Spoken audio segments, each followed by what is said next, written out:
তো তোমরা যারা গত 30শে নভেম্বর এক্সাম দিয়েছো ডব্লিউবি, তোমরা কিন্তু অনেকেই অনেক রকমভাবে প্রশ্ন করছো। কেউ প্রশ্ন করছো, দাদা ডব্লিউবির মাঠ কি পিছিয়ে গেল, রেজাল্ট দিতে এত লেট করছে কেন? অনেকে বলছো, দাদা ডব্লিউবির মাঠ কবে হবে, রেজাল্ট কবে দেবে? অনেকে বলছো যে ডব্লিউবির যে মাঠটা হবে কত পেলে আমরা মাঠ প্রিপারেশন শুরু করে দেবো। আবার অনেকে এই কথাটা বলছে, মাঠ কি 200 মিটার হবে বা 400 মিটার হবে, কোনটা হবে? তো আমার যে এক্সপিরিয়েন্স বা আমি যতটা যা খবর পাচ্ছি সেই নিয়ে তোমাদের কিছু আপডেট দিচ্ছি। আশা করি তোমাদের অনেকটা হেল্প হবে। তো ভিডিওটা পুরোটা দেখো। আশা করি তোমরা যারা ডব্লিউপির মাঠের জন্য ওয়েট করছো তাদের জন্য অনেকটা হেল্প হবে। আর এই সময় তোমরা কি করবে, যেহেতু তোমাদের এক্সামের যে রেজাল্ট সেটা দিতে লেট করছে, অ্যান্সার কিতে অনেক ভুল এসছে, কবে নতুন অ্যান্সার কি দেবে, অলরেডি টাইমটা পাড়িয়ে গেছে দেওয়ার। তো এই মুহূর্তে তোমরা কি করবে বা এই মুহূর্তে কি করণীয় বা এই মুহূর্তে আপডেট কি আছে, আমার কাছে যেটা আছে আমি সেটাই বলবো। তো দেখতে থাকো, আশা করি অনেকটা ভালো লাগবে। তো শেষ পর্যন্ত দেখতে থাকো।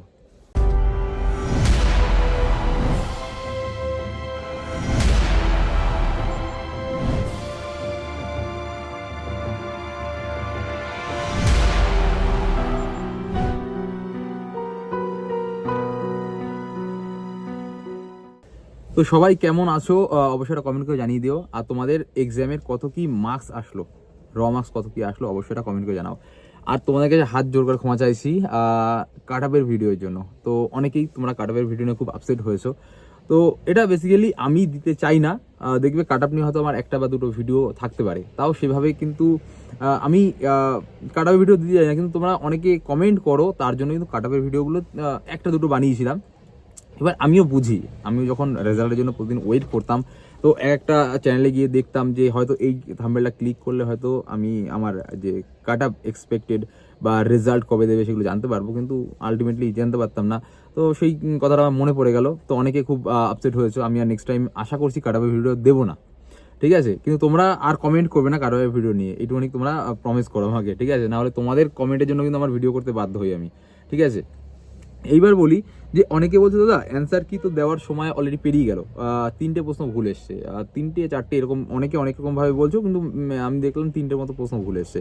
তো দেখো, ওটা অলরেডি 12 তারিখ তোমরা তো মেল করেছো।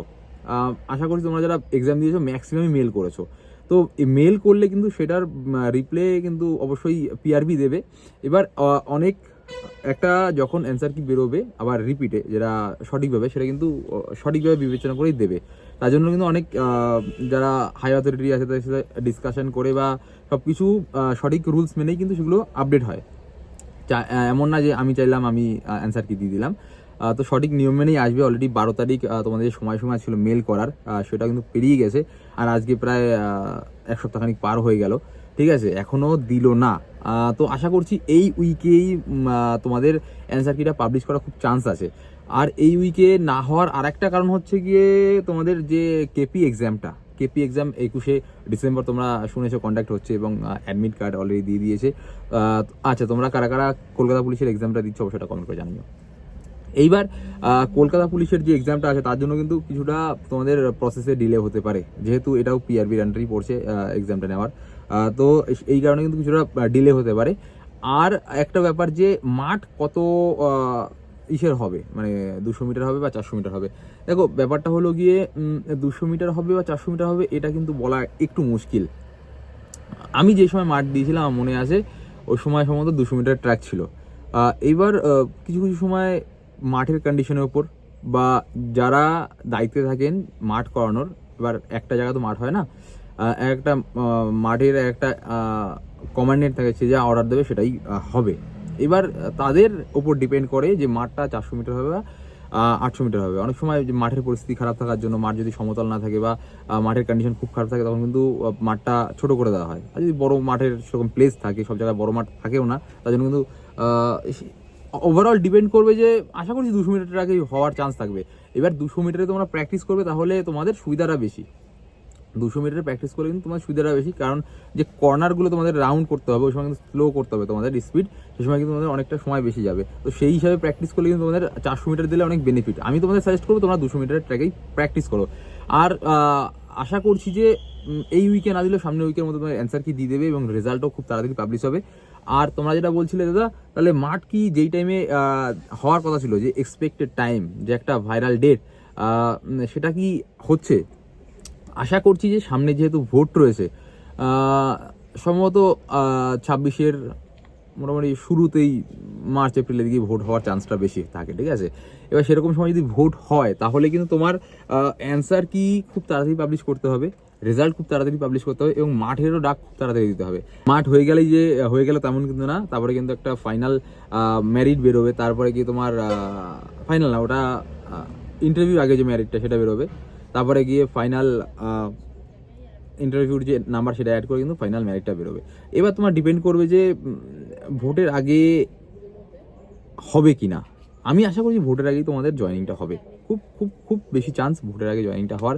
ভোটের আগে জয়েনিংটা না করালে কিন্তু মানে যে ভোটের সময় হিউজ পরিমাণ পুলিশ দরকার বা স্টাফ দরকার, সেটা কিন্তু সমস্যা হবে।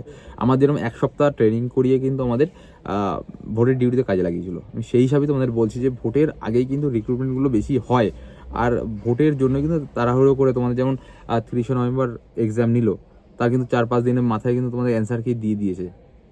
হয়তো কোনো প্রবলেমের জন্য, সমস্যার জন্য লেট হচ্ছে, বাট আমি আশা করছি তোমাদের জানুয়ারির ফার্স্ট উইকের দিকেই তোমরা মাঠ করতে পারবে, যদি কোনো অ্যাক্সিডেন্টাল কোনো সমস্যা না হয় বা কোনো ইনসিডেন্ট না ঘটে তার মধ্যে। তাহলে কিন্তু আশা করছি তোমরা জানুয়ারি ফার্স্ট উইকের দিকেই তোমরা অবশ্যই তোমরা মাঠ করবে।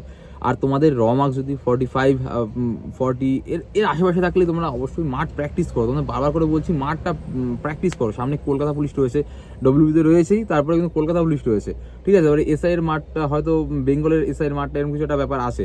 এবার তোমরা কিন্তু মাঠটা প্র্যাকটিস করো, দেখলে তোমরা মাঠ তোমার তোলা হয়নি, এদিকে তোমার নামটা চলে আসলো, তখন খুব বড় মুশকিলে পড়ে যাবে। আর হট করে যদি মাঠ কম সময়ের মধ্যে পড়ে যায় তখন তো মাঠটা তোলাও খুব চাপ, কারণ এখন শীতের সময়, ঠিক আছে। তো তোমাদের বারবার করে বলবো তোমরা মাঠ প্র্যাকটিস করো, মাঠটা প্র্যাকটিস করা ছিল না। মাঠটা একবার তোলা থাকলে তারপরে তুমি, ঠিক আছে, মাঠ তোলা থাকলে অল্প অল্প করে প্র্যাকটিস করে। যাদের মাঠ তোলা নেই, একান্তই তোলা নেই, একদমই তোলা নেই, মাঠ নিয়ে কিন্তু ভিডিও অলরেডি চ্যানেলে দিয়েছি, কীভাবে দম বাড়াবে বা পেটে কিছু লাগলে কী করবে, কী কী ডায়েট তোমরা ফলো করবে, তো এইগুলো নিয়ে কিন্তু একটা ভিডিও দিয়েছি। তো সেটা অবশ্যই কি দেখতে পারো এবং আশা করছি খুব তাড়াতাড়ি তোমাদের রেজাল্ট দেবে। তোমাদের কেমন কি প্রিপারেশন চলছে কলকাতা পুলিশের, আর কে কে কলকাতা পুলিশের ফর্ম ফিল আপ করেছো অবশ্যই কমেন্ট করে জানিয়ে দিও। ভালো থেকো, সুস্থ থেকো, সাবধানে থেকো, আর এভাবেই তোমরা প্রিপারেশন নিতে থাকো। আর যদি ভিডিওটা ভালো লাগে একটা লাইক করতে পারো। আর যারা ডিপ্রেশনে চলে যাচ্ছ যে এই সময় কেন লেট হচ্ছে এক্সামের কাট আপটা আসতে, আমরা মাঠের জন্য প্র্যাকটিস করছি, তো এই সিচুয়েশন আমাদের এসেছিলো, ঠিক আছে। তো কিছু করার নেই, এই সিচুয়েশনে আসে তখন কিন্তু মানে মনে হয় ধৈর্যের বাদ ভেঙে যাচ্ছে। তো একটাই কথা বলো, পেশেন্স রাখো, সবার কা ফল মিঠা হতা হ্যায়। তো ভালো থাকো, সুস্থ থাকো, সাবধানে থাকো, আর এইভাবে প্রিপারেশন নিতে থাকো। লাইক করে দিও, বন্ধুদের সাথে শেয়ার করে দিও, আর সাবস্ক্রাইব করতে অবশ্যই ভুলো না। আর নতুন নতুন আপডেট পেতে টাটা, বাই বাই।